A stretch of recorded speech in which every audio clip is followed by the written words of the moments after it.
হরিদাস ঠাকুর বলেছিলেন, হে দয়াময়, আমার অঙ্গের যত যন্ত্রণা, আমার অঙ্গে যত চাবুকের আঘাত, এটা আমার কর্মফল, কিন্তু তুমি সুখময়, তুমি যেন কষ্ট পেও না, তুমি সুখে থাকো। আমরা যেমন সন্তান ভালো থাকলে আমরা খুশি হই, তাই না মা? সন্তান যদি ভালো থাকে আমাদের খুশি। কেউ যদি খুশি হয়ে সন্তানকে কিছু খাবার কিনে দেয় আমরা খুশি হই। অর্থাৎ আমাদের ভালোবাসার ধন আমাদের সন্তান, সে ভালো থাকলে আমরা ভালো থাকি। আর ভক্ত ভগবানকে ভালোবাসে, যারা প্রকৃত ভালোবাসে ভগবানের সুখ সদা সর্বদাই কামনা করেন। তাই গৌর হরি বল হরি।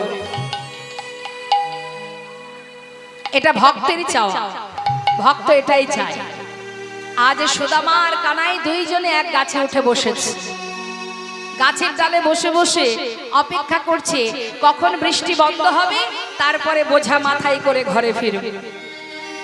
অনেকক্ষণ ধরে বসে আছে, হঠাৎ খিদে পেয়েছে ভেবে মা যে ছোলা পাঠিয়েছিল সেটা দুটো একটা করে মুখে দিতে যাবে, হঠাৎ মনে পড়ে গেছে মা বলেছিল কানাইকে দিয়ে খেতে।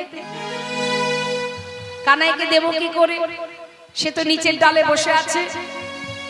তাই একটা একটা করে মুখে দিচ্ছে, আর এদিকে বৃষ্টিতে ভিজে গেছে, একটা একটা ছোলা নিচে পড়ে যাচ্ছে। আর যখন পড়ছে গোবিন্দ দেখছে সর্বনাশ, মাটিতে ছোলা পড়ছে। তাহলে সুদামা ছোলা খাচ্ছে। এই সুদামা,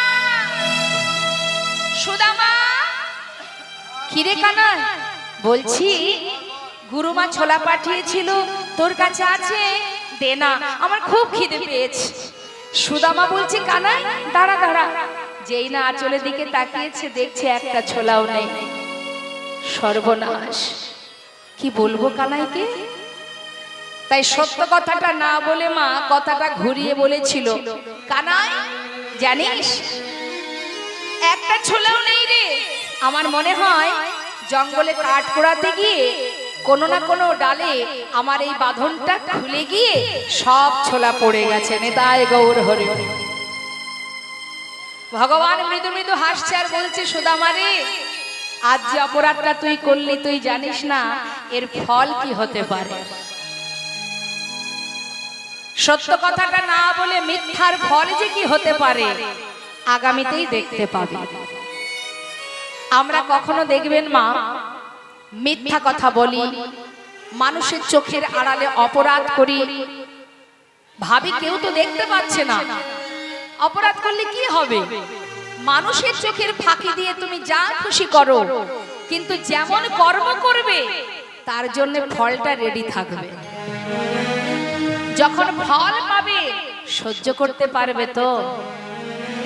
তখন বলবে না তো তুমি কেন কষ্ট দিচ্ছ, তুমি কেন যন্ত্রণা দিচ্ছ, কেন আমার আঘাত দিলে?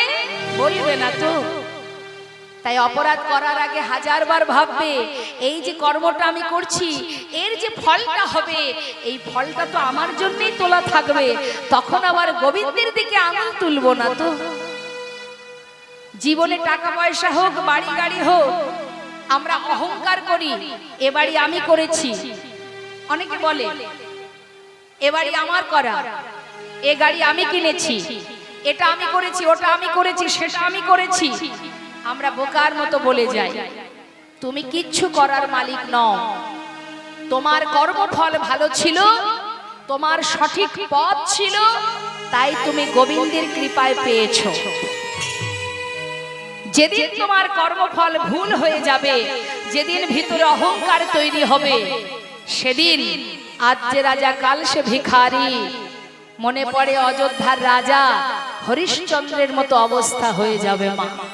একটু একটু করে সব শেষ হয়ে যাবে। তাই অহংকার খুব খারাপ, ভগবান সহ্য করতে পারে। জেনে রাখবেন শাস্ত্রে বলছে যে দুটো কথা মাথায় রাখো জীব, দুটো কথা। এক হচ্ছে কৃপা, এক হচ্ছে ইচ্ছা। জীবনে তুমি যা পেয়েছো তার কৃপায় পেয়েছো, আর জীবনে যা পাচ্ছ না সেটা তার ইচ্ছা, সে তোমাকে দেবে না। তুমি চেষ্টা করে জীবনটা মাটি করে দেবে, তাও তুমি পাবে না। কেন পাবে না?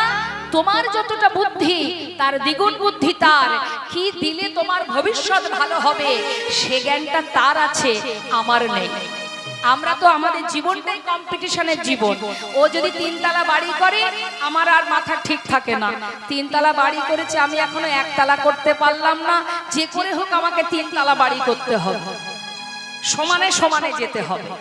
কিন্তু মাথায় রাখবে তুমি 1000 চেষ্টা করে ফেললেও তুমি পাবে না যদি তিনি না চান। তাই দুটো কথা, কৃপা আর তার ইচ্ছা, কিছুই আমি করি।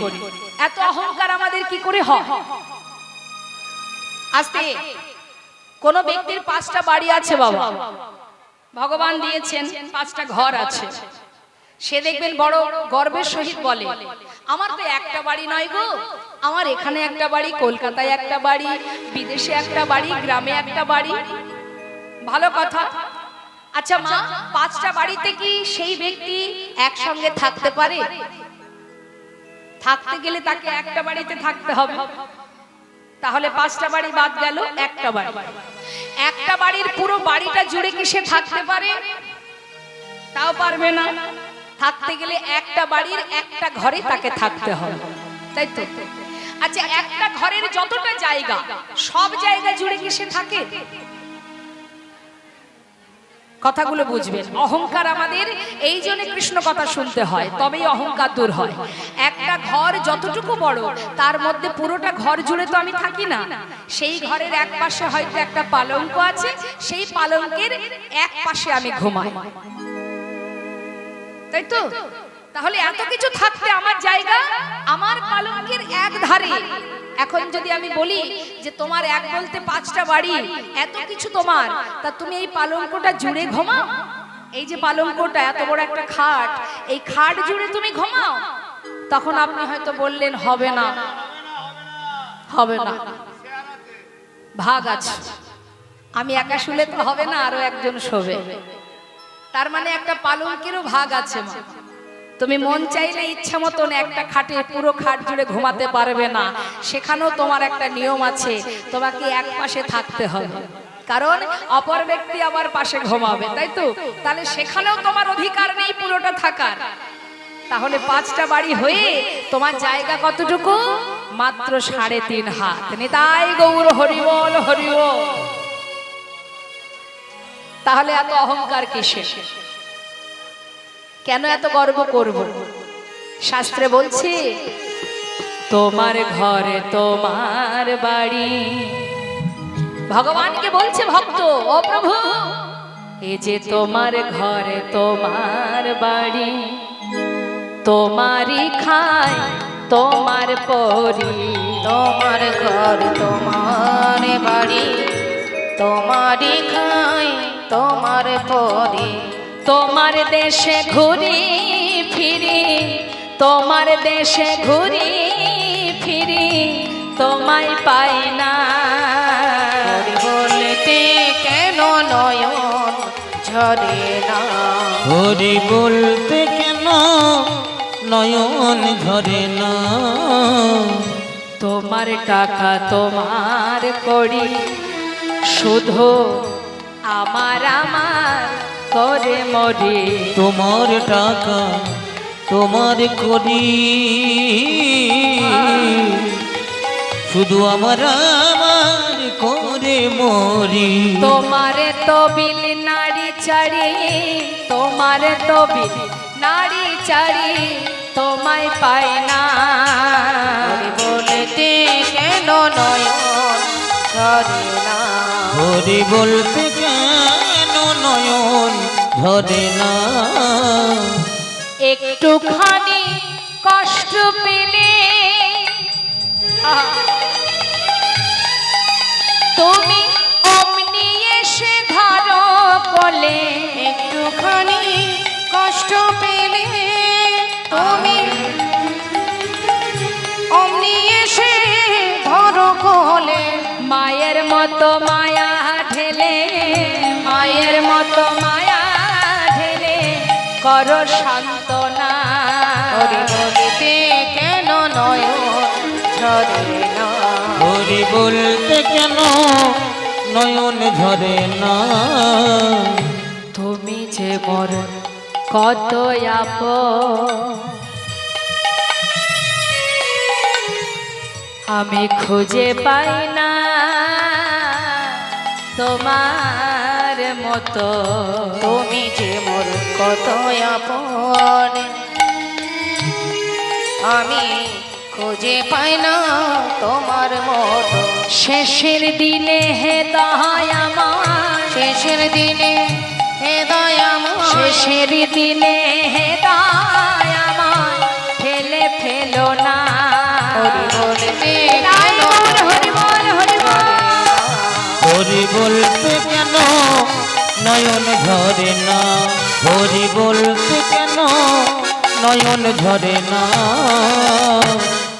দুদিনের জন্য আসা সংসার জীবনে আমরা প্রত্যেকটা জীব আমরা একটার পর একটা অভিনয় করে যাচ্ছি।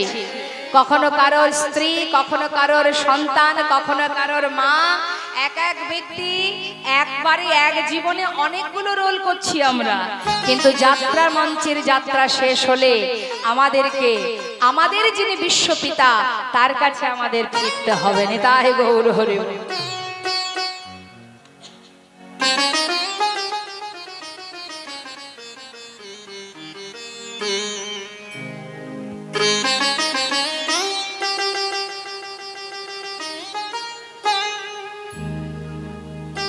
আজ সুদামার কানায় দুই বন্ধু, কিছুক্ষণ পর বৃষ্টি বন্ধ হয়ে গেল, কাঠ কুড়িয়ে ফিরল গুরুকুলে। ভগবান কি করে ভক্তকে সাজা দেয় বাবা, দেখুন কেমন করে তিনি পরীক্ষা করেন। পরের দিন সকালবেলা ডাকছে, সুদামা তুই আমাকে কতটা ভালোবাসিস? অনেক, প্রাণের থেকে বেশি। তাহলে আজ আমি তোর কাছে কিছু চাইবো, দিবি আমার? বল কি চাস? যদি আমার প্রাণ চাস তোকে দিয়ে দেব। আরে দূর, প্রাণ দিয়ে কি হবে?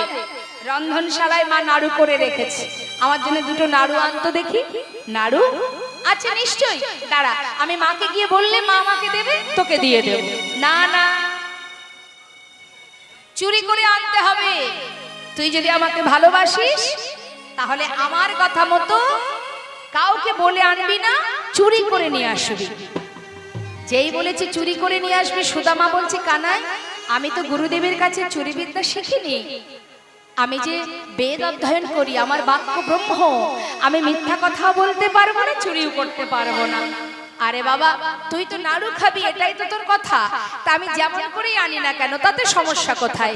না না, যদি নিয়েই আসবি আমার কথা মতো চুরি করে নিয়ে আয়। যা, তুই না আমাকে ভালোবাসিস, আমার জন্য নাকি প্রাণ দিতে পারিস, আর দুটো নাড়ু আনতে পারবি না? যেই না বলা, সুদামা বলছে কানাই এ কথা সত্য, সত্যি আমি তোকে ভালোবাসি। ঠিক আছে, আজ আমি তোর জন্য চুরি করতে যাব। মনে রাখিস আমি যেটা জীবনে কোনোদিন করিনি, তোকে ভালোবাসি বলেই কিন্তু আমি তোর জন্য চুরি করতে যাচ্ছি। দরজার কাছে বসে থাকবি, আমার গুরুমাকে যদি আসতে দেখিস একবার আমাকে জানাস। ঠিক আছে তুই যা। ভিতরে গিয়ে যেই না নাড়ু নিয়েছে, পিছন থেকে চিৎকার করে গোবিন্দ ডাকছে, গুরুমা ও গুরুমা, এদিকে এসো, এদিকে এসো। ওই দেখো, তুমি মনে করো আমি তোমার ঘরে নাড়ু চুরি করে খাই, আজ হাতে নাতে প্রমাণ কে তোমার ঘরে নাড়ু চুরি করে খায়। সুদামা অকারণে চোর সেজে ভয়ে ভীত হয়ে গুরুমার সামনে দাঁড়িয়েছে। গুরুমা সুদামাকে কত কথা বললে, বকলেন, শাসন করলেন। ভয়ে ভীত হয়ে কানাইকে বলে উঠলেন, কানাই রে কোন পাপের সাজা নিলি তুই? আমি আগেই বলেছিলাম আমি চুরি করতে জানি না, তুই কোন পাপের সাজা নিলি কানাই? অকারণে মায়ের কাছে চোর বলে দিলি। আমি চোর? আমি তো তোর জন্য চুরি করতে গিয়েছিলাম, আমাকে চোর বানিয়ে দিলি কানাই। জানিস আমার প্রাণের থেকে তোকে বেশি ভালোবাসি, আজ যদি মিথ্যা করে মায়ের কাছে চোর বানিয়ে দিলি তুই, যে ভালোবাসা, যে হৃদয় ভরা ভালোবাসা তোর প্রতি আমার, কোনোদিন সেই ভালোবাসার এতটুকু খামতি হবে না কানাই। কিন্তু আজ তোর সামনে দাঁড়িয়ে আমি প্রতিজ্ঞা করলাম আমার মা বলে তুই নাকি ভগবান। আমি তো জানি না বন্ধু তুই ভগবান কিনা। যদি ভগবান হয়েও থাকিস, আজ এই গুরুকুলে দাঁড়িয়ে আমি প্রতিজ্ঞা করলাম, জীবনে যত কষ্টই আমার হোক না কেন, জীবনে যত দুঃখই আসুক না কেন, কোনদিন তোর কাছে দুহাত পেতে আমি কিছু চাইবো না কেন। এটা আমার মনের প্রতিজ্ঞা। ভগবান তিনি মৃদু হেসে বলছে, সুদামা তাহলে তুই শুনে রাখ, তুই যেমন কিছু চাইবি না, আর যতদিন না চাইবি আমিও প্রতিজ্ঞা করলাম তোকে কিছু দেব না। ভক্তই পারে মা ভগবানকে শাসন করতে, ভক্তই পারে ভগবানকে বেঁধে রাখতে। সুদামার কঠিন প্রতিজ্ঞা।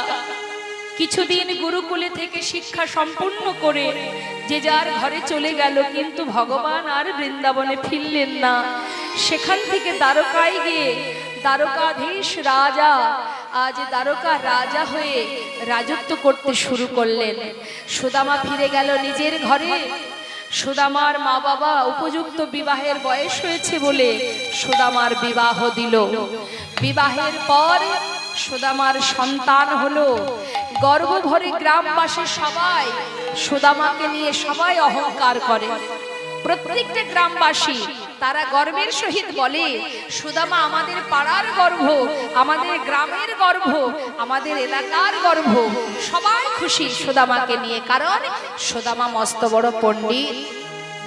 কিন্তু এলাকার অন্যান্য বাচ্চাদেরকে একটা ছোট্ট পাঠশালা তৈরি করে সুদামা তাদেরকে শিক্ষা দেয়। যখনই শিক্ষা দেয়, বেদ বিদ্যা শেখায়, আর সেখান থেকে সবাই যে অল্প অল্প করে কড়ি দেয়, মানে অর্থ দেয়, তাতেই তার সংসার চলে যায়। কিন্তু ভগবান কখনই কিভাবে কাকে পরীক্ষা করে কেবা বলতে পারে না। কোন ছলে বলে কলে কৌশলে ভক্তকে পরীক্ষা করতেই থাকে। তিনি যে পরীক্ষা করেন, পদে পদে পরীক্ষা করেন। ভগবান পদে পদে পরীক্ষা করেন, তার প্রমাণ হচ্ছে সুদামা। তিনি বলেন, যে করে আমার আশ আমি তার করি সব নাশ, তথাপিও যে না ছাড়ে আমার পাশ আমি হই তার দাসন দাস। সুদামাকে পরীক্ষা করছেন গোবিন্দ। বন্ধু, তুই যে আমাকে প্রতিজ্ঞা করেছিস জীবনে কোনোদিন কিছু চাইবি না, আমিও দেখতে চাই। একটার পর একটা দুঃখ, একটার পর একটা যন্ত্রণা আমি তোকে দেব। আর এই যন্ত্রণা পেতে পেতে যেদিন সব কিছু হারিয়ে ফেলবি, আমি সেই দিন দেখব তুই আমার কাছে কিছু চাস কিনা। হরি বল, হরি বল। কিন্তু মা, ভগবান যেমন, তার দ্বিগুণ শক্তিমান হলো ভক্ত। ভক্ত এমনই তার কঠিন প্রতিজ্ঞা, একটু একটু করে গোবিন্দ তার সবকিছু কেড়ে নিতে শুরু করে দিলেন। আমাদের জীবনে কষ্ট এলে যেমন গোবিন্দকে জানায়, কিন্তু সুদামা জানায় না। সুদামার সর্বাগ্রে কেড়ে নিল মা বাবাকে। মা বাবা বৃদ্ধ হয়েছে, মা বাবা বিয়োগ হলেন। মা বাবা বিয়োগ হবার পর ওই পাঠশালা থেকে যা যতটুকু করি পায় কোন রকমে দিন কাটে। কিন্তু ভগবান চতুরতা করে ওই পাঠশালাটা বন্ধ করে দিলেন। যেই না পাঠশালা বন্ধ করে দিয়েছে, এবার সংসারে তার পরিবার, তার সন্তান, তাদের মুখের অন্ন কি করে জোটাবে? তাই তিনি চুরি ডাকাতি তো করতে পারবেন না। সেই জন্য তিনি সততার পথে ভিক্ষার ঝুলি কাঁধে নিয়ে নিলেন। নিতাই গৌর হরে বল। কিন্তু মা, তার নিঃশ্বাসে প্রশ্বাসে একটাই নাম, কৃষ্ণ কৃষ্ণ কৃষ্ণ। এত কষ্ট জীবনে, কোনদিন ভিক্ষা পাই, কোনদিন পাই না। এক ভিখারি যদি প্রতিদিন আপনার দ্বারে আসে, আপনি ভিক্ষা দেবেন না? যেদিন ভিক্ষা পাই কোন রকমের সন্তানদের নিয়ে দিন কাটে, যেদিন পাই না সেদিন সন্তানদের বুকে জড়িয়ে ওই সারা রাত ধরে কৃষ্ণ কৃষ্ণ কৃষ্ণ কৃষ্ণ কৃষ্ণ। যেন নামেই তার শক্তি, নামেই তার জঠর পরিপূর্ণ হয়ে যায়। তাই তো শাস্ত্রে বলে, এই নামের সুধা যেবা করে পান, ক্ষুধা তৃষ্ণা তার হয় অবসান। হরি বল হরি বল। এই নামের সুধা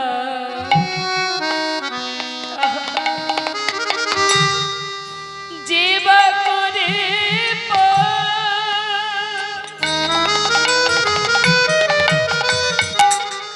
ক্ষুধা তৃষ্ণা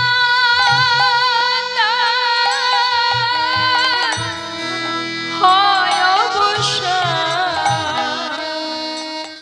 এই নামের শোধা যেবা করে পান, ক্ষুধা তৃষ্ণা তার হয় অবসান। অন্তরে সদা কৃষ্ণ নাম যে অন্তরে সদা কৃষ্ণ নামিতে বহে অবিরত বিনা,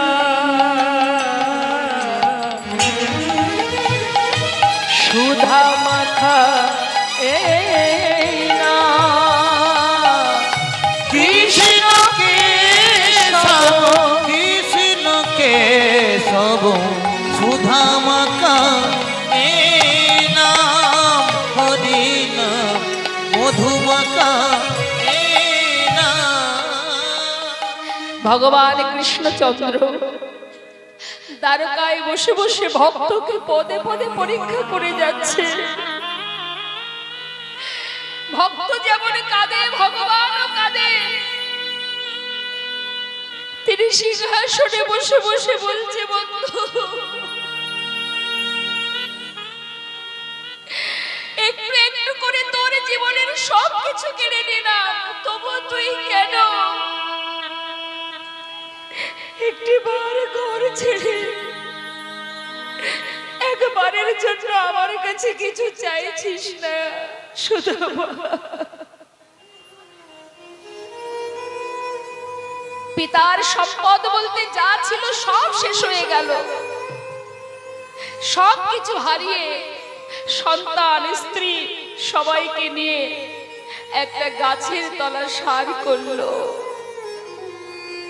ঝড় মাথার উপরে, বৃষ্টি মাথার উপর, প্রখর রৌদ্রের তাপ, সবকিছু সয়ে পাগলের ন্যায় ভিক্ষার ঝুলি কাঁধে নিয়ে দাঁড়ে দাঁড়ে ভিক্ষা চেয়ে, কেউ দেয় কেউ দেয় না, কোন রকমে দিন কাটে তার। তার স্ত্রী একদিনে বলে উঠলেন, সুশীলা। সুশীলা বলছে, স্বামী তোমার জীবনে এত কষ্ট, তোমার জীবনে এত যন্ত্রণা, তবু আমি জানি না নিঃশ্বাসে প্রশ্বাসে যার নাম তুমি জপ করো, আমার তো মনে হয় সন্তান আমি সবার থেকে তুমি তাকে বেশি ভালোবাসো। স্বামী, আমি শুনেছি যার নাম তুমি জপ করো সে নাকি দ্বারকার রাজা। আবার শুনেছি সে নাকি ভগবান। স্বামী, যার বন্ধু এত বড় রাজা, যে বিশ্ব ব্রহ্মাণ্ডের মালিক ভগবান, তার বন্ধু এত কষ্ট এত দুঃখ যন্ত্রণা পাচ্ছে। স্বামী, তুমি কি একবার গিয়ে তার কাছ থেকে কিছু চেয়ে আনতে পারো না? সুশীলা, ছি ছি ছি ছি, এমন অলক্ষণে কথা বলো না। সুশীলা, সে আমার বন্ধু ঠিকই, সে প্রাণের থেকে বেশি আমি ভালোবাসি তাকে, কিন্তু তাই বলে আজ আমার এই অভাব অনাটন দুঃখ দারিদ্রতা আমি তার কাছ থেকে চেয়ে নিয়ে আসবো? না না, এ আমি পারবো না। দেখো, সে যাই হোক আমার বন্ধু, তো বন্ধুর কাছে বন্ধু হয়ে কি করে হাত পাতবো বলো? আমি পারবো না সুশীলা। তাছাড়া আমি প্রতিজ্ঞা করেছি আমি কোনোদিন ওর কাছে গিয়ে কিচ্ছু চাইবো না। যেই না বলেছে সুশীলা ধনী পরিবারের কন্যা মা। সুশীলা বলছে, স্বামী, বন্ধুর কাছে হাত পাততে যদি তোমার লজ্জা বোধ হয়, কিচ্ছু চাওয়ার দরকার নেই। কি হবে? আচ্ছা স্বামী, যাকে তুমি সদা সর্বদাই নিঃশ্বাসে প্রশ্বাসে জপ করো, তাকে দেখতে মন চাই তোমার? কি যে বলো না সুশীলা, আমার প্রিয় বন্ধু, সেই বাল্যকালের বন্ধু, তাকে দেখতে মন চাইবে না? স্বামী, তাহলে তো একবার গিয়ে দেখা করে আসতে পারো। আমার বিশ্বাস, তাকে যদি তুমি একবার চোখে দেখো, তোমার একটু হলেও তুমি শান্তি পাবে, তাই না? ঠিকই বলেছো সুশীলা, তার কাছে গেলে সত্যি শান্তি পাবো আমি। কিন্তু সুশীলা, আমি যে যাব তার কাছে, আমি তো আর আমার বন্ধু কানাইয়ের মতো অর্থশালী ধনী ব্যক্তি নই। আমি তো ভিখারি, আমি তো কাঙাল। আর সে জানো কত বড় রাজ্যের রাজা, তার সেবা দেওয়ার জন্য কত রাজরানী, কত দাস দাসী রাজভোগ সেবা করে, রাজহালে থাকে, সোনার সিংহাসনে থাকে। আর আমি তার বন্ধু, এক কাঙাল ভিখারি। আমার কথা কি আর ওর মনে আছে? এ তুমি কি বলছো স্বামী? যাকে তুমি এত ভালোবাসো সে তোমাকে ভুলে যাবে? এটা কখনো হতে পারে না। আমি তোমায় বলছি স্বামী, তুমি যাও, দেখবে সে ঠিক তোমায় চিনতে পারবে। বলছো সুশীলা? হ্যাঁ গো, যাও। সঙ্গে সঙ্গে সুশীলাকে বলছে, সুশীলা, বহু বছর পর যাব, আমার বন্ধু কানার জন্য কিছু যদি একটু নিয়ে যেতে না পারি। স্বামী, নিয়ে যাবে? দাঁড়াও, দেখছি। পারবে সুশীলা? কিছু করতে পারবে? তুমি বসো, আমি দেখছি কি করা যায়। সুশীলা ধনী পরিবারের কন্যা হয়ে আজ জীবের দ্বারে দ্বারে গিয়ে বলছে, আমায় ভিক্ষা দাও গো নগরবাসী। আপনারা যেন কেউ আবার উঠে আসবেন না, হ্যাঁ মা? শান্ত হয়ে শুনছেন, মন দিয়ে শোনো। ভিক্ষা দাও আমায় ভিক্ষা দাও গো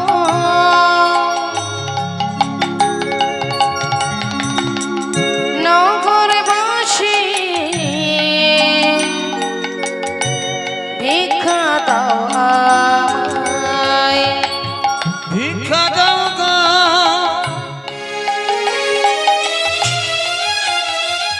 অগনগরবাসী,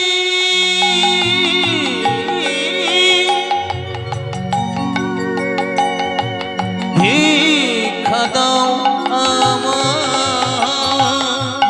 যেই না বাড়ির সামনে দাঁড়িয়েছে আঁচল পেতে, আমরা কি করি? দ্বারে ভিখারি এলে কেউ ভিক্ষা দেয়, কেউ আবার বলে, শোনো শোনো, এখন এই ভর দুপুরে ভিক্ষা হবে না, হাত খালি নেই, অন্য বাড়ি যাও। তাড়িয়ে দিল। আবার পাশের বাড়ি গিয়ে ভিক্ষা দাও গো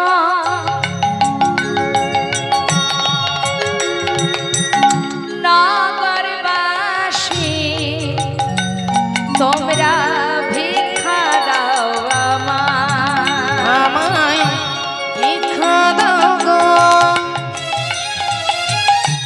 নগরবাসী, ভিক্ষা দাও আমায়।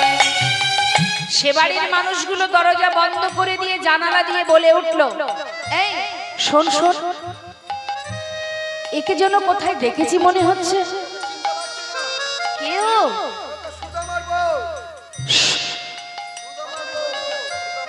সুদা মারবো? দেখেছো? এই যে তোমার স্বামী নাকি সত্যবাদী, তোমার স্বামী নাকি কখনো মিথ্যা কথা বলে না। যার স্বামী সত্য পথে চলে, সত্য কথা বলে, অন্যায় করে না, পাপ করে না, চুরি ডাকাতি করে না, বলি তার স্ত্রী আজ কেন দাঁড়ে দাঁড়ে ভিক্ষা করছে? আমরা অনেক কষ্ট করে রোজগার করি গো, দাঁড়ে দাঁড়ে ভিক্ষা করে খাই না। যাও যাও, এ বাড়ি ভিক্ষা হবে না, অন্য বাড়ি যাও। সুশীলা বললে, দেখো ঠিকই বলেছ তোমরা, সত্যি আমার স্বামী সত্যবাদী, সে মিথ্যা বলে না। আর এটাই ছিল আমার সাধনা। আমি মহাদেবের চরণে ফুল তুলসী দিয়ে জানাতাম, হে প্রভু, যদি স্বামীর ঘরে কোনোদিন আমাকে সংসার করতে পাঠাও, এমন স্বামীর ঘরে আমায় দেবে, স্বামীর যদি অর্থ না থাকে কোনো দুঃখ নেই, অন্তত পক্ষে সে যেন সত্যবাদী হয়। আমি তার স্ত্রী, আমি তোমাদের মিথ্যা বলবো না। আজ আমি কেন ভিক্ষায় এসেছি জানো? আজ যে ভিক্ষা তোমরা আমাকে দেবে না, এটা আমরা কেউ সেবা করব না। তোমাদের যা ভিক্ষা আজ আমি পাবো, সেই ভিক্ষাটুকু কার সেবায় লাগবে জানো? তোমাদের